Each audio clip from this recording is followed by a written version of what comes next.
Welcome to the Space Jam. Here's your chance to go dance at the Space Jam. Alright. Everybody get up, it's time to slam now. We got the real jam going down.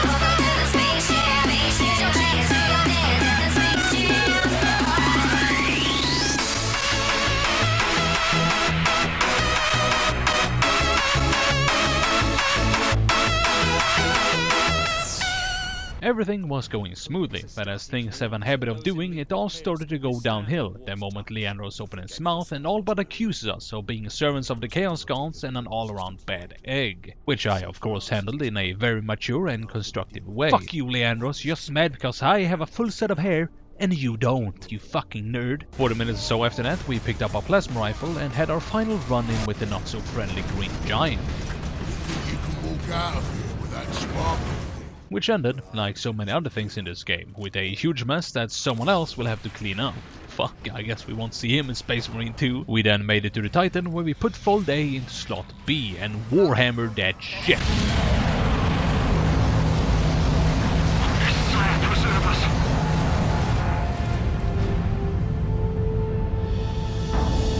It was all pretty cool, but I'm pretty sure that we just gave everyone that was on this side of the planet a pretty bad case of space cancer. But they were probably all fucked anyway, and we didn't have time to stick around, since we still had about 1 billion orcs still on the planet, and not to mention Mimroth and his boys. Speaking of Mimroth, after having fired our hell-powered laser, we give the power source to Sidonus so we can split and take it somewhere safe. This was a good idea, but 5 minutes later we find him impaled on Mimroth's power claw. May it be an evening star shines down upon you. May it be when darkness falls, your heart will be true. Well, shit.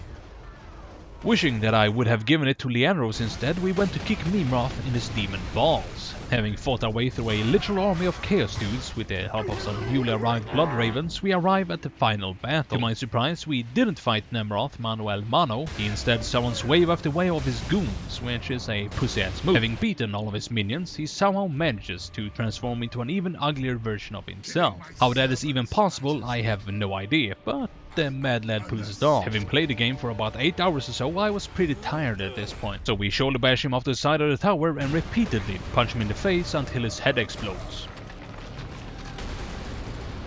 Nice. Having saved not only the Titans, but the entire planet from the Orc and Chaos invasions, we go back to bask in the admiration and gratitude of our friends that we have so rightfully earned. This does not happen, because as we return, we are immediately imprisoned by the Inquisition, because Leandros here, being a telltale, has told them all about how I handled the power source and somehow wasn't turned into a demon. So naturally, I must be evil. So they haul me away, and that's that. Life in the 41st millennium is harsh, unfair, and still plagued by people like Leandros. So remember kids, snitches should end up in ditches. And that's all I got, so thank you all so much for watching. There's more videos in the works, so stay tuned for that, and I'll see you in the next one. Peace! I am not yours, Inquisitor! You lie. That noise cannot defeat me! It is the Bane Blade! Drive me closer. I want to hit them with my sword. Their shelter has become their tomb. I will endure 1,000 deaths before I yield. In death, as in life, I shall honor my brothers.